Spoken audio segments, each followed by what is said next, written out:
listening to the Ocean Rowing Podcast. I'm your host, Amanda Painter, physical therapist and owner of Strong and Empowered Rowing. I help people continue their love of rowing without aches and pains. Along the way, I decided I wanted to row across the Atlantic Ocean.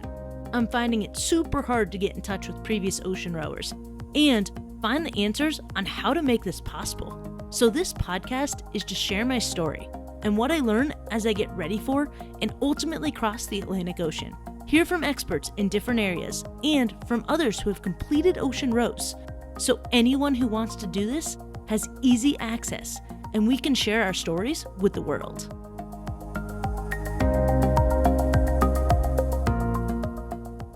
The row itself is the easy part in many ways, because once you're out on the ocean, life is very simple. You eat, row, sleep, repeat. That's pretty much all there is to it. The start line is such a ball ache. Welcome to episode 9 of the Ocean Rowing Podcast. You just heard from Justin Coleman, who's our special guest speaker for this episode.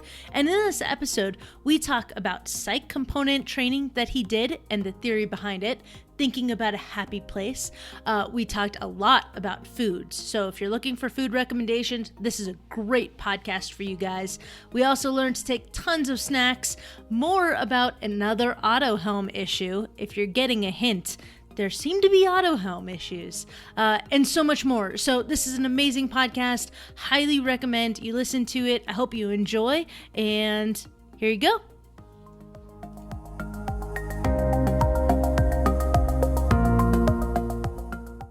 Are you planning on doing it on your own or with a team or what? So I initially wanted to do it with 2 people, and then I decided I didn't really want to share a cabin with somebody. So Yeah, I get that. Yeah.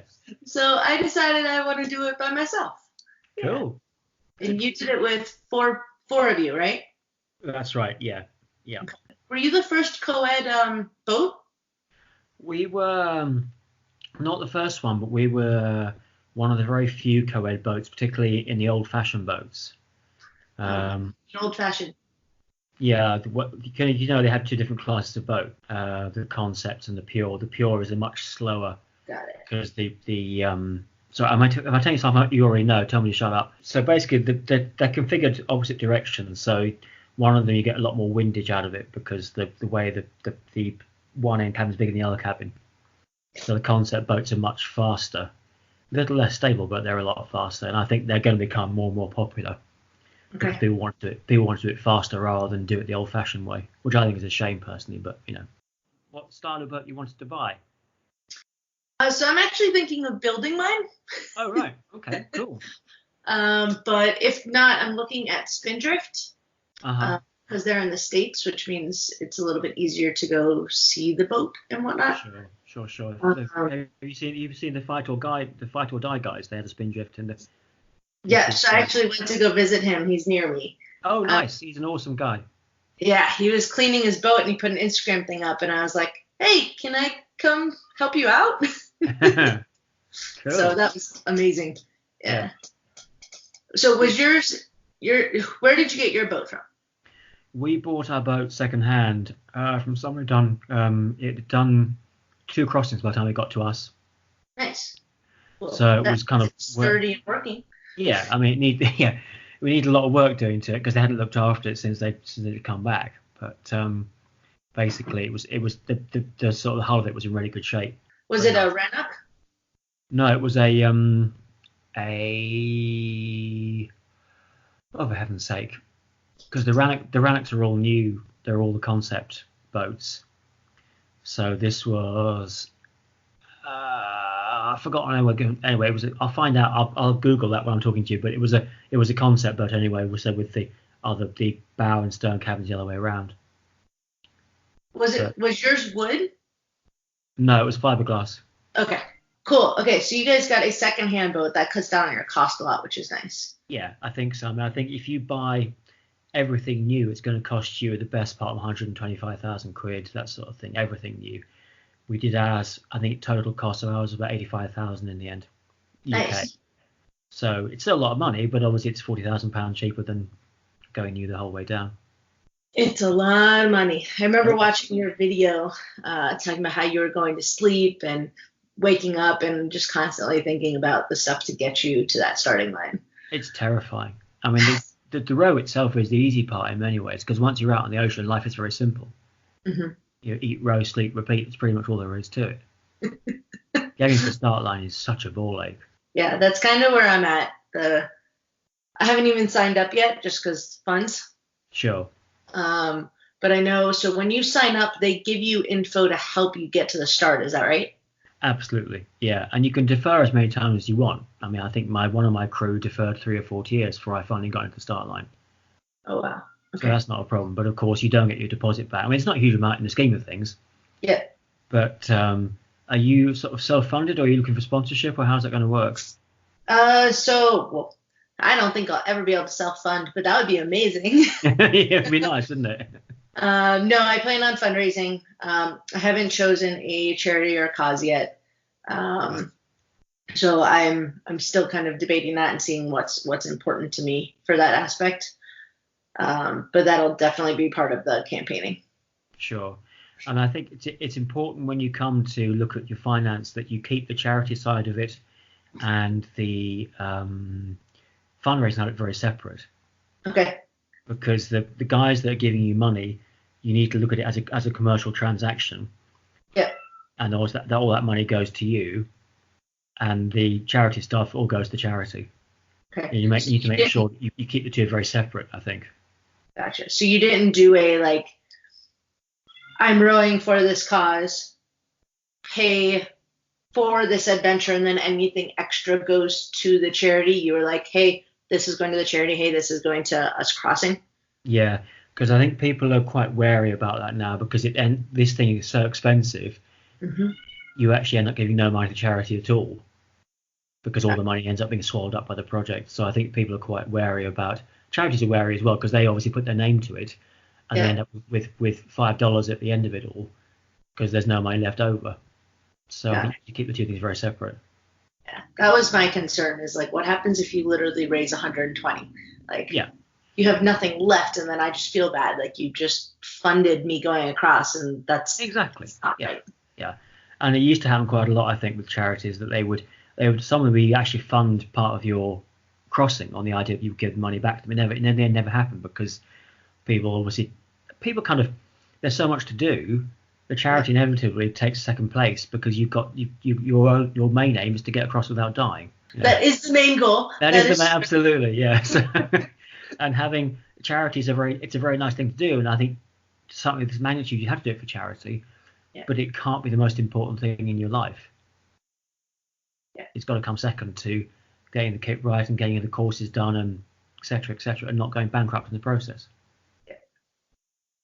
Thanks. That's a good view of it. That's kind of how my brain was working on it, and I've definitely heard different aspects and different ideas. So I will never stop asking how people are doing the fundraising part. No, sure, go for it. Yeah. I mean, we got lucky. It's a numbers game in lots of ways. It's just a question of, the more stuff you send out, the more likely you are to get something back, I think, from lots of people. Our two big sponsors came from contacts that I had through my work, and a Facebook post that got passed on, eventually ended up in the hands of someone who just fancied doing something different with their money. Mm-hmm. So that second half, the first part was a contact, the second half of it was entirely random. Wow. Was it a video post or? No, it was literally just I think it was just the thing saying, we're doing this, looking for sponsors, and eventually a business school about 100 miles from here want to do something different with their, because they obviously, rather than be conventional and talk about white collar courses and stuff, they want something different, to talk about resilience in the workplace. And they thought, what needs more resilience in an ocean row? Not much. So they kind of went with that as a project for them. It worked out really well. That's awesome. Yeah, I saw them on your website. Yeah, but it was dumb luck, but brought on by loads of seeding. Dumb luck, we can take it sometimes. Oh, absolutely. Oh, yeah, always take dumb luck. Always, yeah. That's great. Thanks for sharing. So you tried to row back in 2004, is that right? I did, yes. And I went as part of a pair. Okay. And I went with completely the wrong person. By the time we left Gamera, we weren't actually talking. That's how bad it got. So it was never going to work. Obviously, So you guys did all the startup, like all the hard part to get there, and then stopped when you got there. well, no, we made a start. I mean, actually, it wasn't that bad because 2004 it was a very different beast. It was much of a gentleman's amateur adventure rather than a properly well thought through and well supported crossing. It probably didn't. The boat cost 5,000 UK. I didn't have to do any courses in 2004. Wow. When we started to row, I didn't know how to navigate, didn't know sea survival, didn't know anything. Wow. It was kind of, the theory was the guy who ran it then back then, bless his heart, he's dead now, but super guy, but proper old fashioned English gentleman. And he said, "Oh, don't worry, dear boys, you'll find all you need to know when you're at sea, it'll all be fine." That sort of aspect to it, which is brilliant. But looking back on it, you think, what the hell were we thinking of going out that ill prepared? So how long were you out for? 3 weeks. Because you did not succeed, right? He carried on and finished it on his own. Yeah. Oh, gotcha. I got Did you off. write a book? I don't think so. I didn't. I'd never seen him. I don't talk to him, so he may have done. We kind of fell out, as you might imagine, in that Fair. situation. Yeah. But no, I mean, fair play to him. I don't like the bloke, but I do admire him because he carried on and finished it on his own. Uh-huh. So, yeah. So since you didn't have all that training the first time, were you glad you had it the second time around? Yeah, when I got off the boat, I got taken off by one of the support yachts for 2004. I was never going to get on the boat ever again because I just had such a horrible experience. Uh-huh. And it took a life-threatening illness to make me realize what I hadn't done with my life and what I really wanted to do. And having decided to do it again, one of the main things I knew I was going to do was do it properly, i.e. go with people I didn't want to kill after day one, and also really learn everything that I needed to learn to make sure that I wasn't caught short and didn't feel like a spare part when I was doing it. Because obviously it's difficult for you if you don't do it on your own. But there are things you'll know more than other people on the crew, but you've got to know everything about something, or something about everything rather. Yeah. Which course did you find the most useful? And I know all of them are useful. But which one? I think navigation one was the most useful. Not so much when you're out at sea, but when you're doing your 100 and something hours of coastal work. Uh-huh. Because once you're out at sea, there's nothing to hit.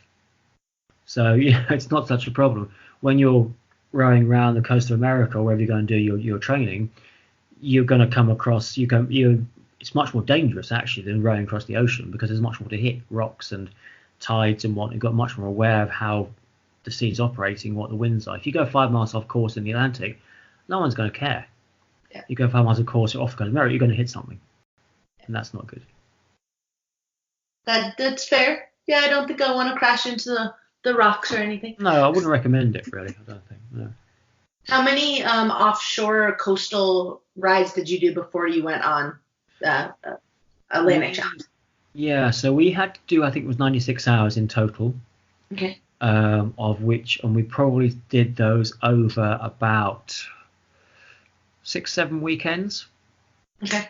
Because one of my crew has a small child and we all live quite a long way apart from each other and so on, so it was quite difficult to get everyone together. I think with hindsight, I wish we'd done at least 1 week-long trial run, because if you're out for 48 hours at a time, you can get away without washing, without doing stuff properly, without sleeping, because you can survive for 48 hours without having the proper routine. Yeah. If you're out there for a week, you've got to use wet wipes, sleep properly, do the proper shifts like you would on a ocean crossing. So it's a much more realistic affair, I think, than just doing 48 hours and popping back to the harbour. Okay. That is very useful. I will put 1 week long on my goal. Yeah, I think you should. Yeah. Someone told me, I talked to Tim Crockett. Oh, yeah. And he said, like, he just had his boat out. And even if it wasn't on land, like it was on land, mm-hmm. and he just like went to sleep on it just to kind of get the routine and like see how you would move around. And I was like, it's genius. I never would have done that. Yeah, it is brilliant. I mean, well, I think obviously it works better when you're at sea because it's much more natural movement with the sea, and you'll feel how difficult it is. Yeah. But just live on the boat. Just see how easy it is to practice getting out of the cabin, basic sort of stuff like that. Yeah. Yeah. When I went to go see Fight or Die. I was like, how do I get into this cabin? It was very awkward. So I can see practicing that as being helpful. You cannot spend too much time on the boat, I think. Okay. Finding your way around it. You'll get stuff, no matter how much preparation you do, you always get stuff, and you'll get on the boat and it'll do something at sea. You'll think, oh, I didn't know that was going to happen.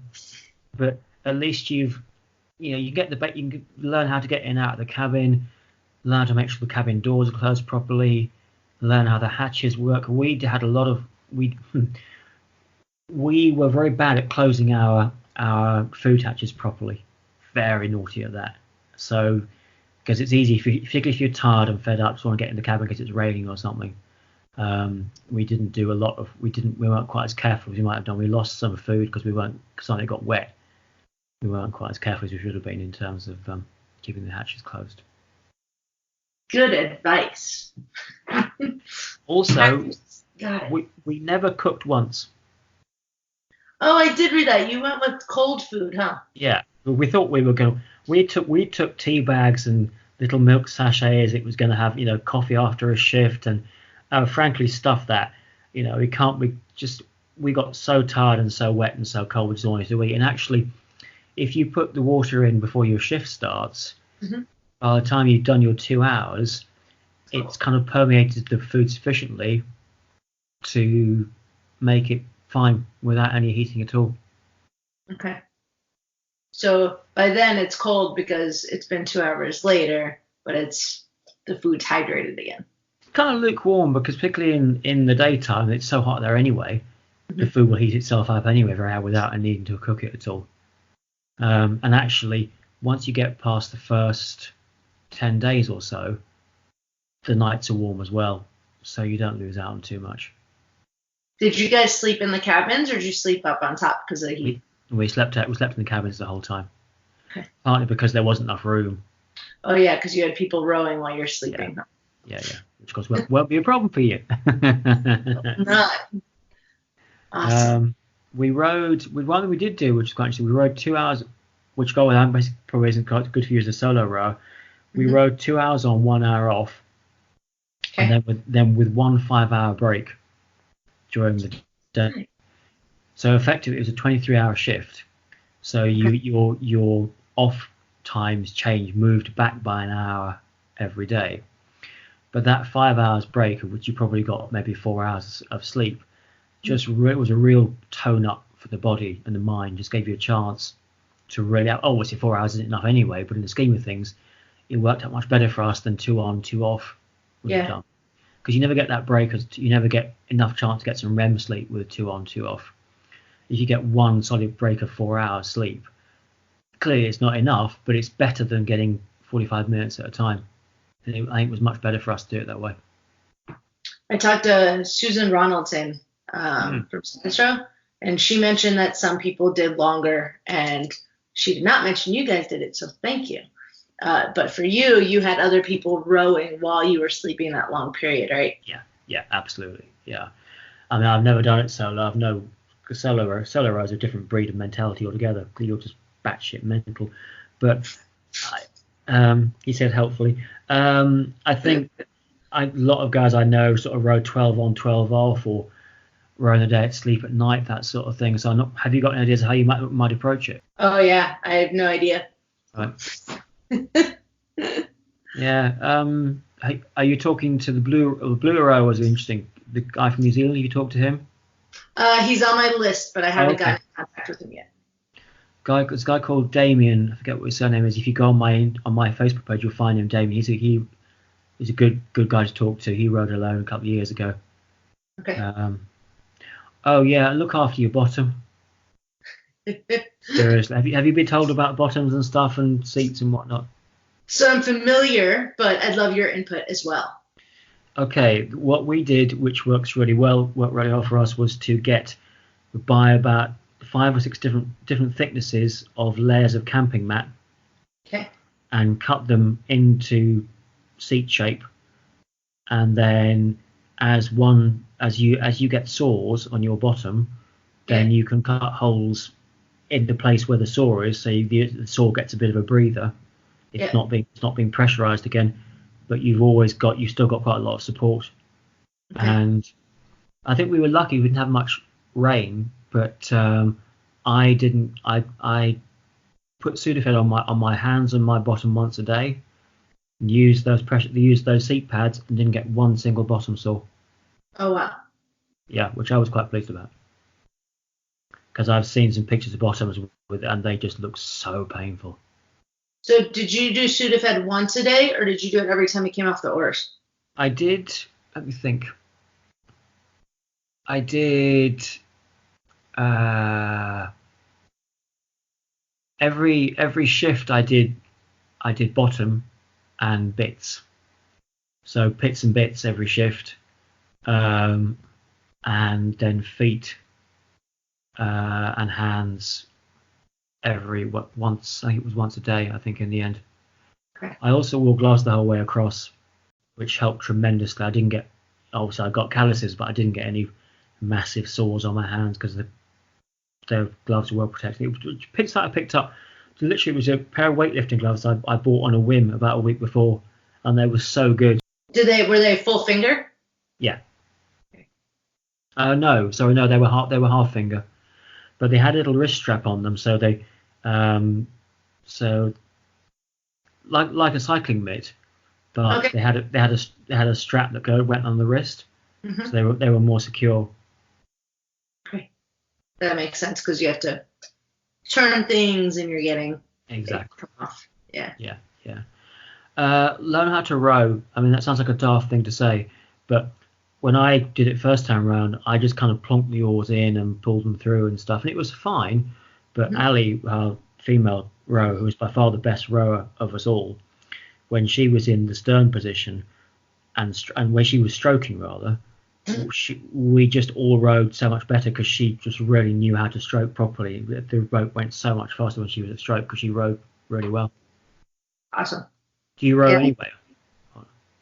Sorry? Do you row anyway? Are you a rower? I've rowed for 18 years. Because sorry, I'll be quiet on that because sorry. No, you're good. It's important for people to hear. So for me, I'm lucky because I have that technique down. I'm a physical therapist and I work with rowers. Okay. So I luckily have that technique and that side of it down. I just don't have everything else down. And I know that a lot of the training is also get off of the rowing machine. Yeah. So I think that's where I need to focus and worry less about the rowing part because I've got that. Yeah. You will miss loads of strokes as you go across the ocean. Just take one stroke at a time. Waves will come and hit you in the face. They'll disappear from the oar as you bring it down. They'll smash the oar up because you've run it. It's just a thing. You can't avoid it no matter how good a rower you are. Yeah. You just got to try. Obviously, watch the waves. Try and hit the crest if you can, and don't row on the when you're going down the side of the wave. Don't row because the boat will be faster without you rowing probably. Say that one again. If you're going down the front of it, so if you come up a wave and going down the other side of it, Okay. let the boat do its thing. Don't try and row because you'll probably slow it down. Okay. If you row it, just if I'm at the top of a wave and I'm going down, don't row. power up to the top, and then just let the boat coast down the other side. See, it's these small things that are very important. Oh yeah. And then I think for you, you guys prepared for the psych component. Is that right? Yeah, 'cause one of our two of our guys worked for the fire brigade, and they had their own internal psych department who we took advantage of. Awesome. Was that helpful? No. Okay. Good to know. I mean, What wasn't helpful about it? Because frankly, it's BS actually. When you when you're out on the ocean and you are cold and tired and fed up, all this fancy talking about doing stuff. It's all bollocks because you just want to go to sleep. You know, I mean, it's a lovely thing in theory, and I'm sure as counselling goes on dry land, it's all very lovely, but there isn't really you haven't got the brain capacity to think about that level of intensity when you're out there. So they were giving you coping techniques that involved basically you thinking through things. Yes, exactly. And you're so tired, like that's not. You don't. No. I actually did a lot of I survived quite a lot by going to my happy place. Okay, I did read that. What was your happy place? I'm not sure I should tell you because I haven't told anyone. I haven't told anyone this. No, that's fine. Let's just say that I invented a much better life for myself than I currently have. Okay. And my happy place is amazing. It's the place everyone would like to live. It's everything about. I have the best of everything in the world. And when you're rowing through a storm at 2 a.m, it's a great place to be. Because you're autopilot at that point. You're just, the rain is coming down like you're in a shower. You can't even see the other end of the boat. And all you've got to do is keep rowing. And if you've got something to take your mind off it, it's really, really helpful. So you basically just started thinking about your happy place and it brings you there. Yeah. Yeah. Okay. Were you able to practice that beforehand? Not in a meaningful sense because we didn't go out for long enough. Okay. It was always, I'll be done in 48 hours, or I'll be done in a day. So it's not, you don't need to go there if you like. I wouldn't go there all the time because it's like anything in life, the more you do it, the less exciting it becomes. Yeah. But I think as a coping technique, it's the one I recommend over anything else. It doesn't require any deep, meaningful thoughts about, oh my God, what the hell am I doing out here? I would probably construct a happy place for yourself so you know where you want to go before you get in there. So it's almost as if you're walking into a self-generated world that's set up for you. And once there, you had lots of lovely adventures where you always win everything. Everything is wonderful. And it takes your mind off all sorts of crap you're going through. And there's a lot of it. Oh yeah, there is a lot of crap. That's one thing you won't be short of is crap. So don't worry about that. So on your boat, what went wrong or what surprised you? What did you not prepare for that you're like, oh, okay, that happened. What do we do? I think that first week is the most horrible experience. Okay. Actually, for me, weirdly, that's not true. For me, the worst bit of all was actually being in La Gomera those 12 days before we left, because a lot of the crews out there were quite and quite, we're going to do this, we're going to smash records, we're all jolly, terrible, and I'm not that sort of person. I'm a very solo, antisocial, grumpy creature. Hey, you're doing great on this. Oh yeah. So as you can imagine, the thought of being with 100 other crews, all of whom are up for it, and really testosterone led and everything else, and that's just my idea of hell, frankly. And if someone had said to me, Justin, you can go home without any comeback on you, I would have gone home like a shot. I just hated it out there so much. I was so depressed, just loathed it. And I think I wish I'd had more protection for myself so that I didn't get so caught up in everyone else's gung-ho-ness about the whole prospect. How would you do that in the future? I think I would probably go happy place earlier, I think, in the scheme of things than I did, because now I would know what to expect. Yeah. And I don't doubt that other people were feeling the same as I was. Yeah. But there was an awful lot of I don't know if there's many sort of public school types from England who were daddy's money was paying for everything and it was all going to be a jolly lark and everything else. And there were those of us who were scratching around for every single penny. Yeah. Different outlook on life, clearly. Different. Oh, yeah, it's not. It's just the way that they're brought up and everything else, and the way that their background is. Yeah. I put something I wrote Nikki about after the race was I wish there'd been more pastoral care for rowers pre the race, because there is a chance you might die on this, and and if you like me are prone to being quite sensitive soul and prone to that sort of stuff, and prone to sort of dark thoughts anyway.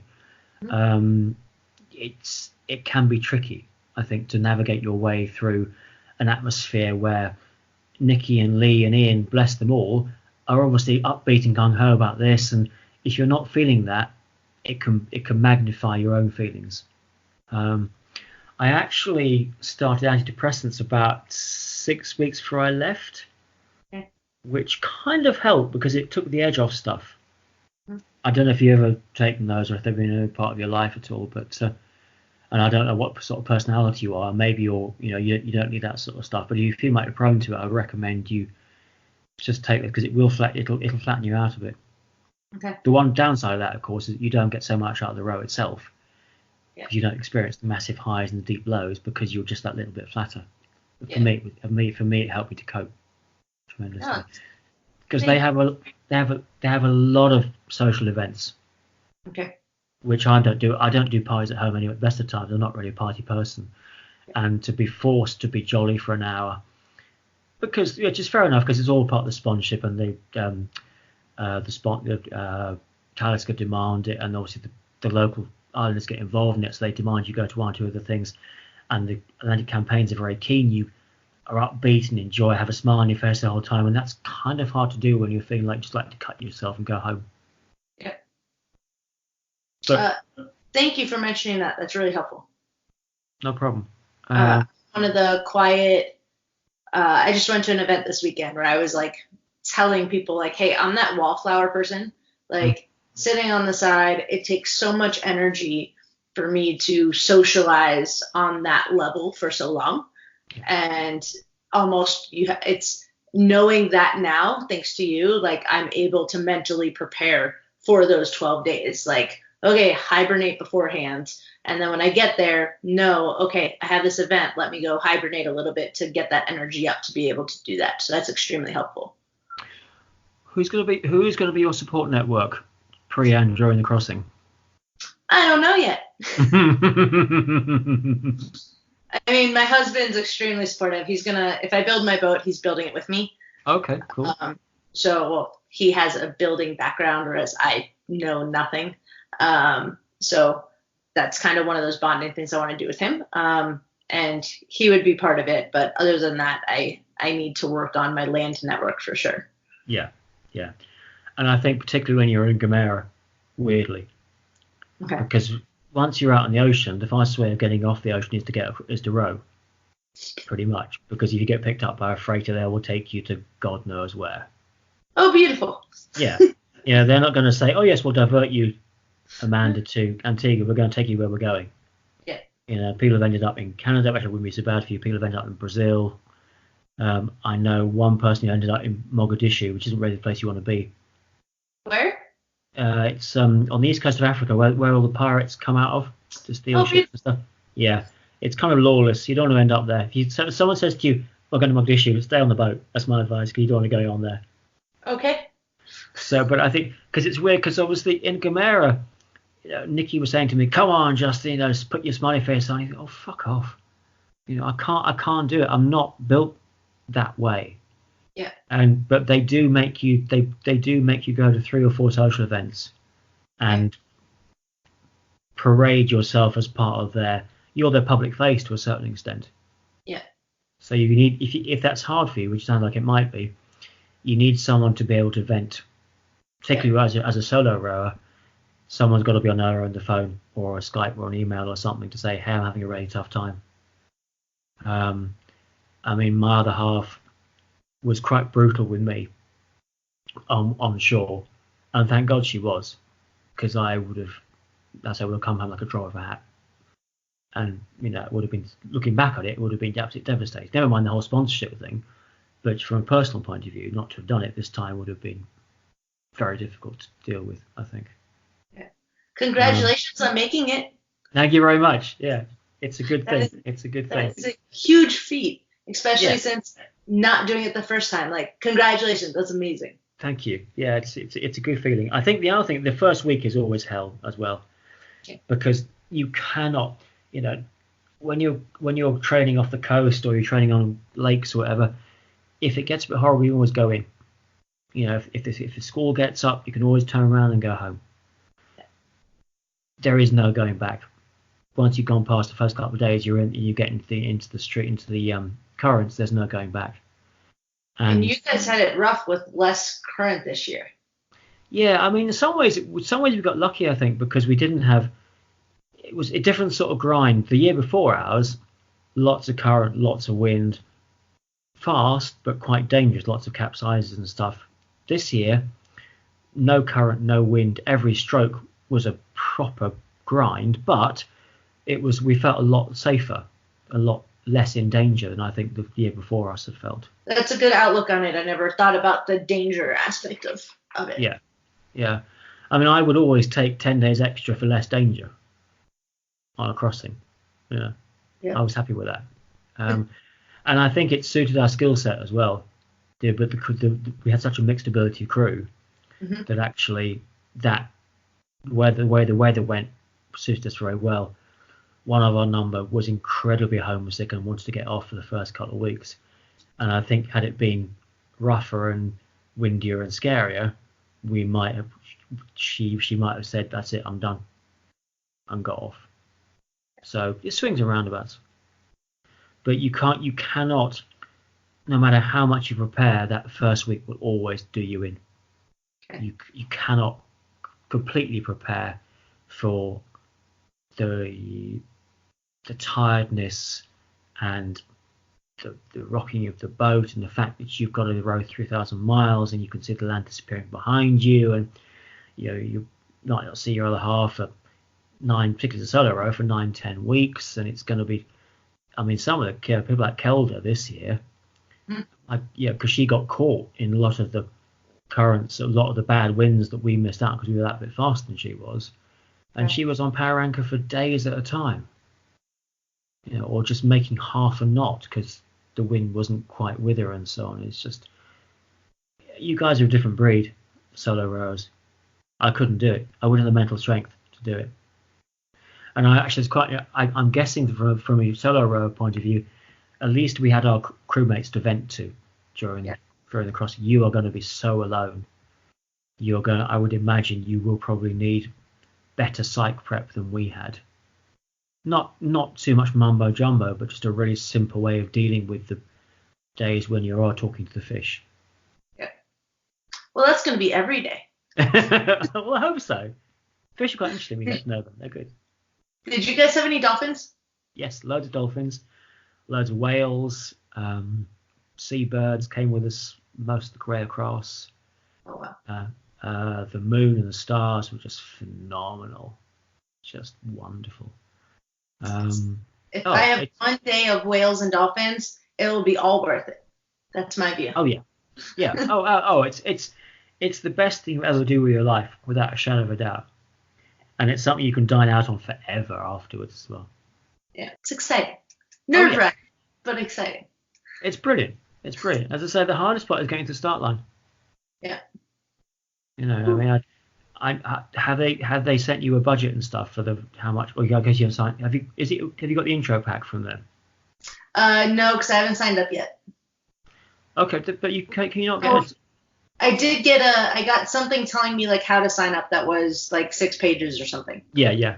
Is there not a budget in that for a solo rower? There might be. I'd have to look back. Yeah. From memory, I'm guessing it might be 60,000 UK, which is about 70,000 US, maybe, something like that. And that's, it will. I mean, it took us best part of 3 years, including the deferment for a year, to get to the start line. From when you guys decided to do it and had a group, how long was that? before doing it? Was that 3 years? It was 2. No, it was 2 years. We started in April, so it would have been 2 years. 2 years, 8 months there or thereabouts. Okay. Should have been 1 year, 8 months, but we cocked it up. And you guys deferred for a year. Yeah, that in itself was a tough thing to do because there wasn't an agreement on whether we should defer or not. As it turns out, I'm glad we did because we were much better prepared with another year behind us. But don't be frightened. Sorry, go ahead. Don't be frightened of deferring. A lot of people do it. And if given it's only you to worry about, you haven't got to have a fight with anyone about deferring or not, just take the extra year and be ready if you need it. Okay. The ocean will still be there in 2023. I hope so. There might be more ocean. It might turn. I was going to say you might be crossing it from your home state without realizing it the way things are going. Man, can only imagine. Be like, well, it's 3,000 this year, but next year it's 32,000. Just keep rowing, kids. Just round and around the world. There is no dry land anymore. Yeah, you're on the boat. And that'll be another world record. Oh yeah. Take lots of different. Try the food before you go. Okay. What was your favorite food? Hang on. I will. Besides peanut butter. Say again. Besides peanut butter. Oh man. Peanut butter. Oh my god, I can't tell how excited I am by peanut butter. It's insane. It's just the best thing ever. I've lost half a stone since I've been back from the road because I haven't had any peanut butter. It's been tragic. It's got everything. It's got carbohydrates. It's got fats. It's got protein. Oh man, it's so good. Other than that, there was a really good salmon dish. Hang on a second. I've got a couple of packs here. Next time I can grab them and see if I can read them out to you. Hold on a second. Yeah, my favourite food was made by a company called Adventure Food, who I think are based in the Netherlands. I think. Their pasta al salmone I really like. I don't eat meat, so that was a slight issue because there aren't that many vegetarian or non-meat options. Yeah. Pasta al salmone was really good. Anything with chocolate in it as a pudding was awesome, obviously. Scrambled eggs were really good too, actually. What else did I like out of theirs? So you said Expedition Breakfast for breakfast, and then Adventure Foods. Expedition Breakfast is one of their makes of food. Adventure Foods makes that. Yeah. Okay. They also make a thing called Nusper, which is Knusper muesli, which I really liked. The pasta ai funghi was very good as well. What is that? I think it's pasta with mushrooms. I think. Oh, cool. Yeah, mushrooms, leeks, bell peppers, and onions, and a creamy cheese sauce. Very nice. I'm not a spicy fan, so I took quite a lot of spicy, which I hadn't taken because I didn't eat most of it. I'm not spicy either. Yeah. I talked to Tim. He's like, I couldn't have enough hot sauce. I'm like, yeah. Yeah. I mean, I wish I'd taken some more sauces actually, sort of ketchup or something, just to liven things up a bit. I think, because that food gets a bit samey. There's not, unless you go for the really spicy stuff. Mm-hmm. A lot of it is quite bland, which makes it easy to eat, obviously, because you haven't got, just woofing it down. But it's not terribly exciting. Yeah, everyone's saying sauces, so I'll look into that. Yeah. Take loads of snacks, obviously. Well, what was your second favorite snack? So not peanut butter. Jelly babies. Jelly babies. Yes. Because lots of sugar, very nice little boost. Okay. Sort of 2 a.m. when you're feeling a bit rubbish. It's a very nice little chocolate. And of course, as it turns out, they melt with the. We took minstrel. I don't know if you have minstrels in the US. They're little round chocolates covered in with a sugar candy. No, but that sounds delicious. Yeah, you probably have. They probably call them something else out there. Anyway, the minstrels and jelly babies melted this wonderful little sort of jelly baby minstrel package, and they were just glorious. You could sort of bite a chunk off them. It's fantastic. Jelly belly. No, because you can eat what the hell you like because you're burning so many calories. Oh, so it's like it's like a little circle that turns into is chocolate coated. It's chocolate with a sugar candy shell on the outside. Yeah, you probably call, I don't know what you call them, but I'm sure you can get hold of them. But probably call something different. But they were surprisingly good. But it did melt, right? Yeah, but actually that was okay because providing it's packaged properly, it'll just melt into some. It'll become a jelly babe minstrel cake pretty much. You just hack a chunk off and it's all good. Okay. Yeah, everyone's talking about their snacks being like either chocolate or salty. And with the chocolate ones, I'm like, if you guys are talking about it being so hot, like how is all of this making it to your Christmas dinner? Or well, it's weird actually because if you pack snacks at the bottom of the hatch, they'll be effectively be underwater. So they do get a little bit cooler than the stuff that's on top. And can you reach them? Do you have to like take out 100 things to get to them? That is the one drawback. But then if you have, or maybe just layer it or something, so you've got a layer of dry food, a layer of snacks, and so on, because it can be a lot of faff to dig out what you really, really want. Yeah. And also, don't forget to rebalance the boat as you go across, because inevitably you'll as you eat stuff, you might find you empty a hatch or something, and that way there's more weight on the other side of the boat and so on, so it becomes unbalanced. So you've got to just shift stuff about. We spent quite a lot of time shifting stuff like power anchor, not life raft, that was too heavy to move, big water cans as well, just to balance the boat out as we ate more food and so on. Mm-hmm. Thank you. That's very helpful. Anytime. So, did you guys have a rudder on your boat? Yes. Okay. So the rudder you move around, is that right? Yeah, we had an auto helm on our boat, which is just the best invention ever. Actually, second to peanut butter probably, but it's second best invention ever. Because it makes life so much easier. Foot steering is a proper pain. So the auto helm, you don't need foot steering? We had it as a backup to the auto helm, and when we had to use it, we were an awful lot slower because we didn't already know how. We weren't very good at it. Okay.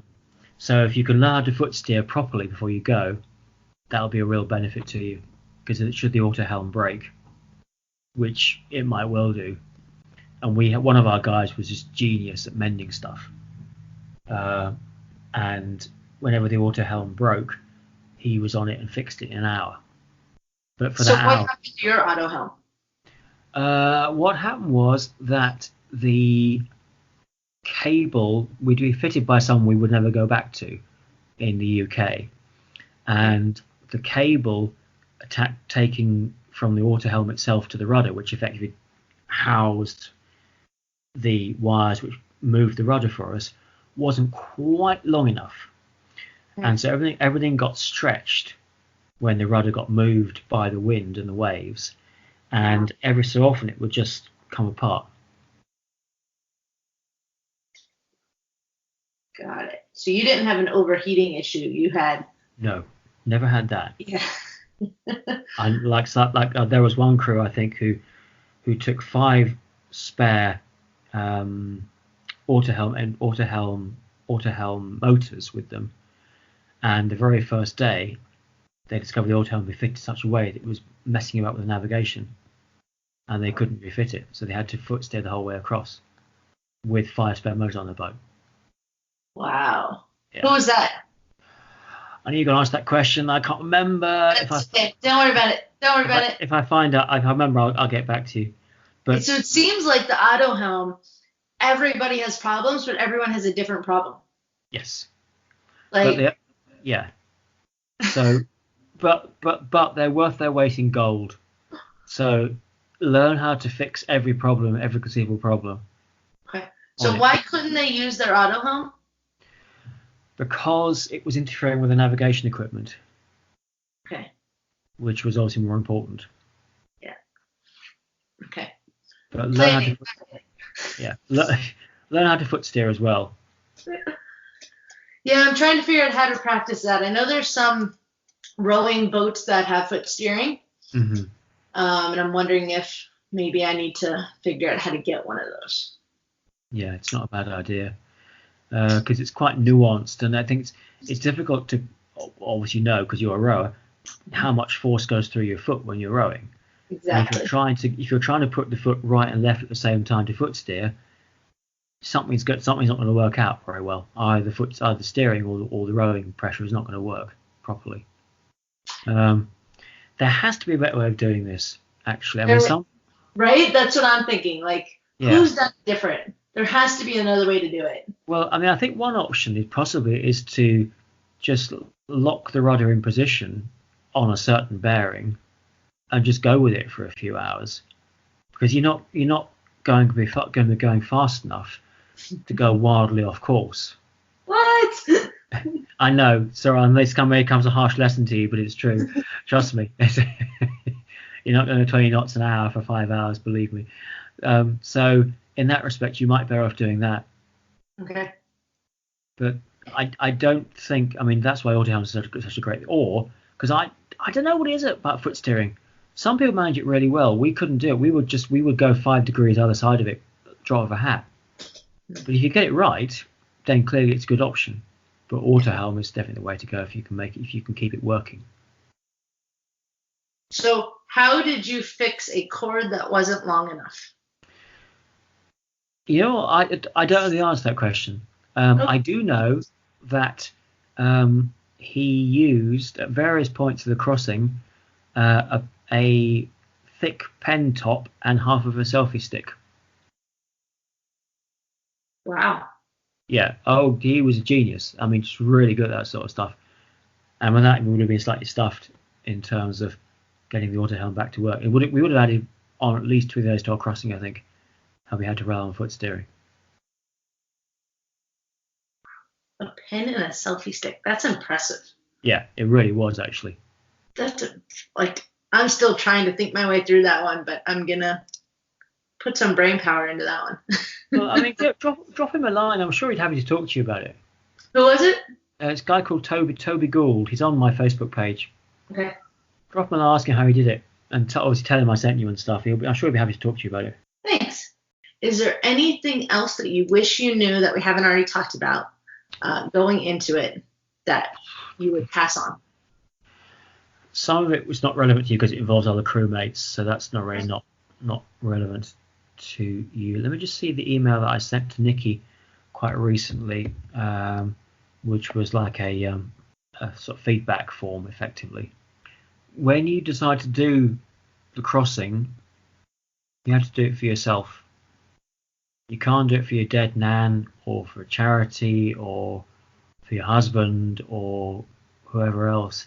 You've got to be doing it for you. This is a very selfish occupation you're undertaking, very selfish.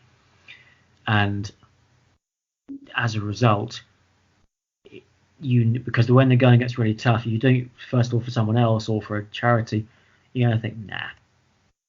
So the passion has got to come from absolutely from within, or else it won't. I mean, you might well do it, but it won't be nearly so driven.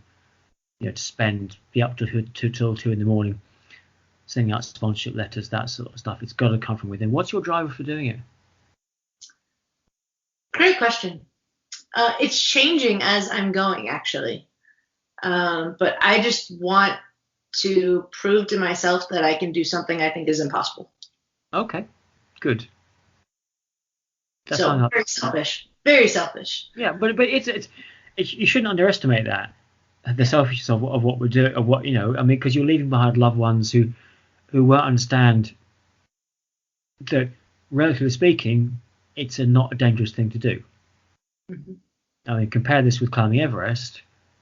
Many people have died doing this just in the last week, frankly, than have died climbing Everest. So it's a relatively safe occupation. It's getting safer every year because the roads are much more prepared than ever were, because the landing campaigns make sure you are prepared, which is as it should be. Yeah. But it is still a selfish thing, because I don't know if your work all right with it. Is who all right? Your work and stuff, are they cool with it?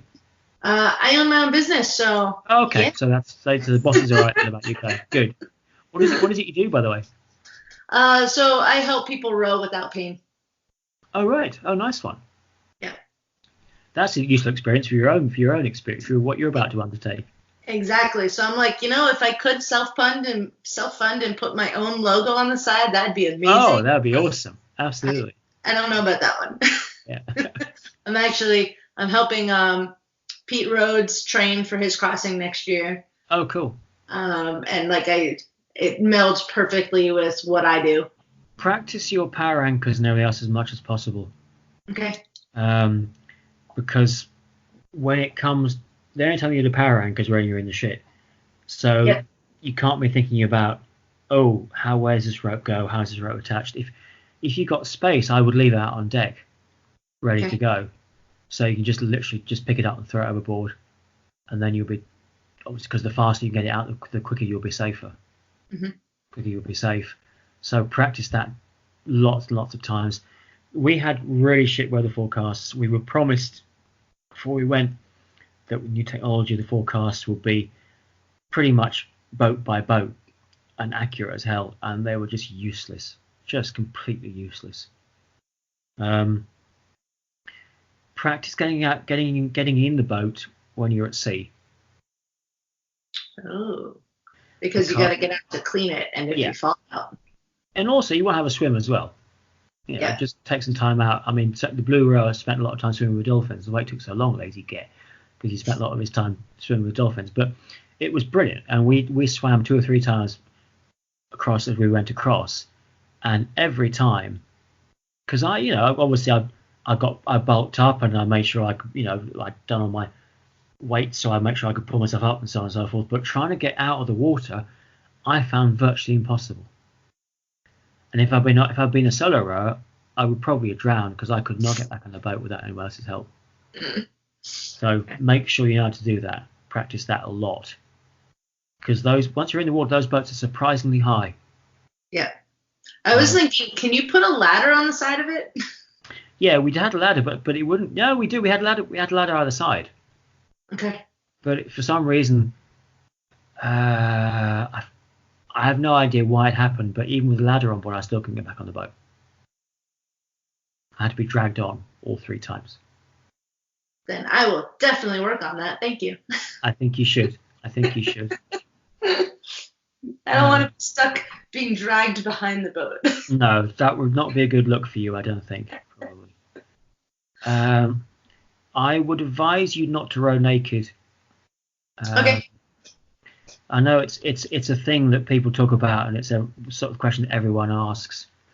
But the only person to row naked in our crew was Toby, and he did 1 session and practically ripped his arse to shreds just in that 1 session. So I wouldn't recommend it, I don't think. Okay. I think the cost, I mean, obviously the joy of it is you don't get quite so sweaty and everything else, but I think the cost of it to your bits is probably too high to contemplate. Okay. I think. I've been surprised by how few people actually do row naked. Yeah. I think it used to be a real thing back in 20 years ago. Everyone did it. But I think it's becoming less and less popular now. Partly because obviously the clothing has improved so much. The wicking ability of the clothing has improved so much. You don't have to. It's not such a thing anymore.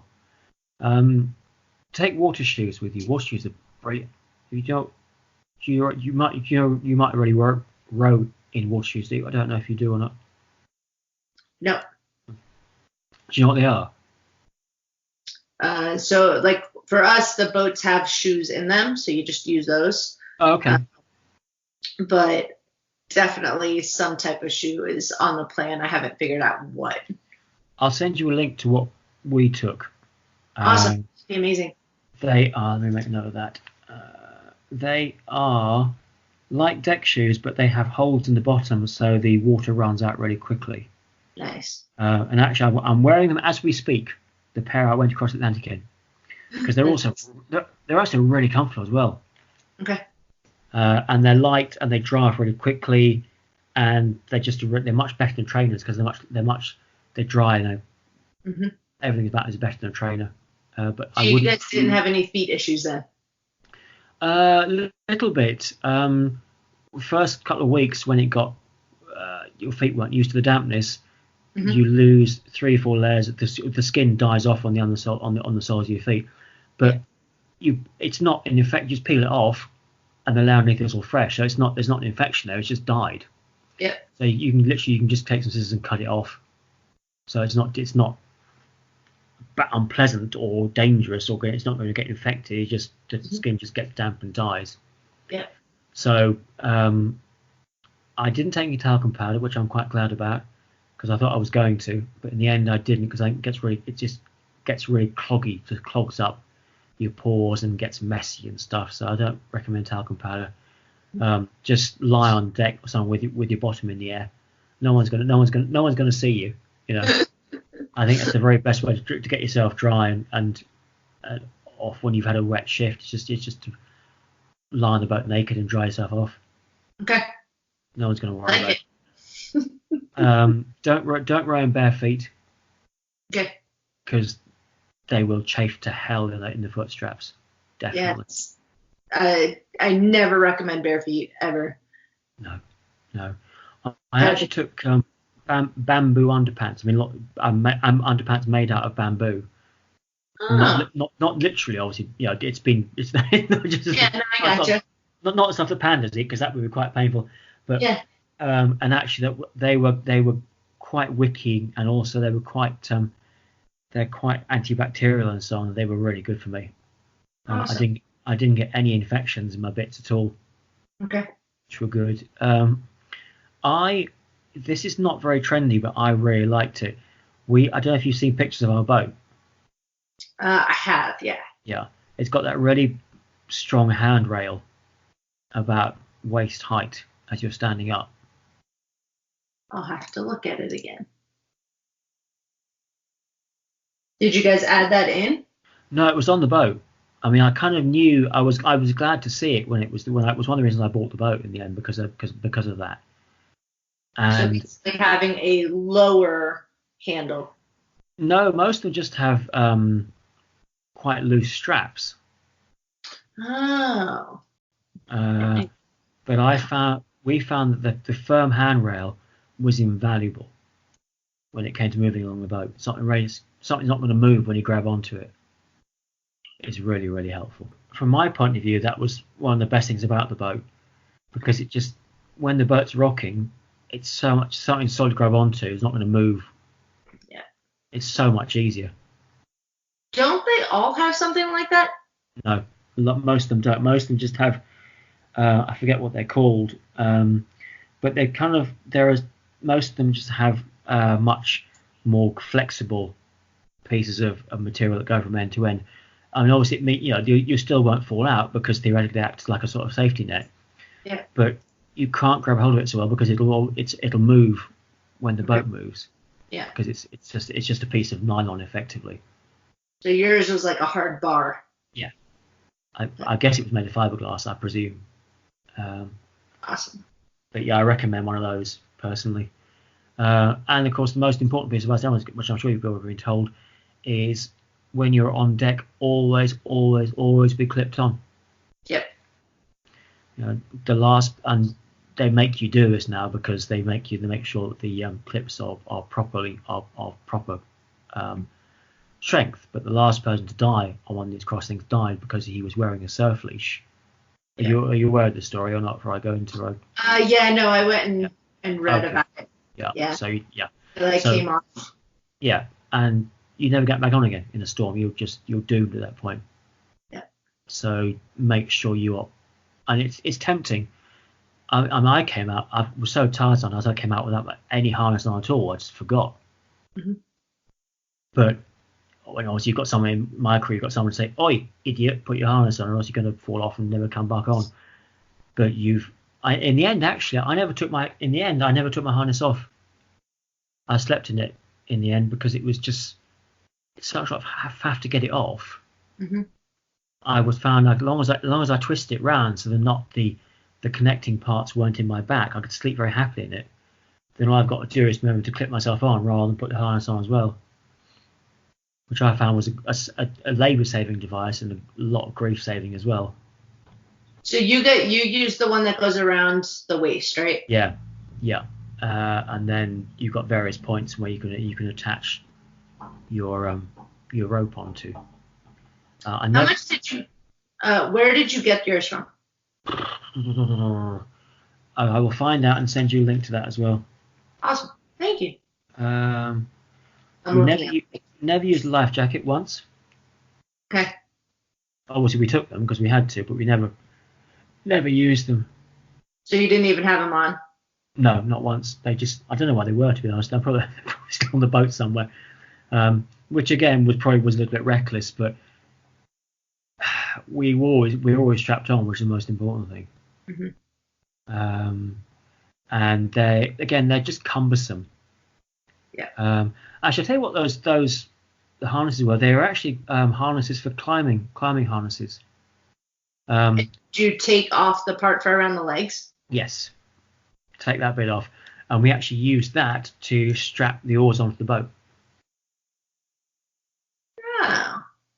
On the side? Yeah. So we just kept the waist bit of the climbing harness on. Awesome. And it was brilliant. Okay. Worked really well. But yeah, always clip on. What we used to do was we used to get in the cabin, unclip, and leave the line on deck, and then close the cabin door. So when you open the cabin door, first thing you do, the clip was obviously right by the cabin door. Yeah. So you clip on, then come out of the cabin. So you're never out of the cabin without being clipped on. Not ever. Awesome. That's the most important thing. I will never leave my boat. Yeah. No, don't do that. Never leave it. Question. When the storms were bad, Mm-hmm. did you bring the oars in? We never got to that point. Okay. I think people definitely do, but at that point, the power anchor needs to go out at that point. Okay, so then you brought so when the pair anchor's out, your oars are completely in. Yeah. Okay. Because there's no point. Clearly, the whole point of the power anchor is to keep you in the same place. Yeah. So there's no point trying to row against it. Perfect. Awesome. Thank you. This was extremely helpful. I really appreciate it. Not a problem. If you can be of any other assistance, do give me a shout. And absolutely. Do write to Toby and ask him about auto helms. He's an expert now. I will. I wrote it down. Yeah. Toby Gord, right? That's the one. You can find him on my Facebook page. Awesome. Thank you so much. I really appreciate it. Very, very best of luck. It's an amazing thing you're doing, and you have a wonderful time. And please do get in touch. Write to me or give me a ring if you need any other thoughts. I'm always happy to help. Thank you. I really appreciate it.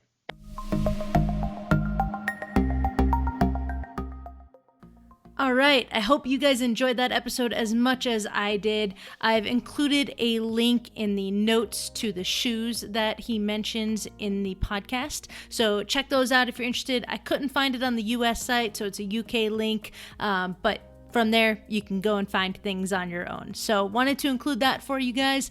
And if you've got any questions, as always, please go ahead and email me at mail@oceanrowingpodcast.com. And I will make sure that I answer any questions or reach out to people if you have recommendations. If you enjoyed it, please hit subscribe, leave a review, and I will talk to you guys in a couple weeks.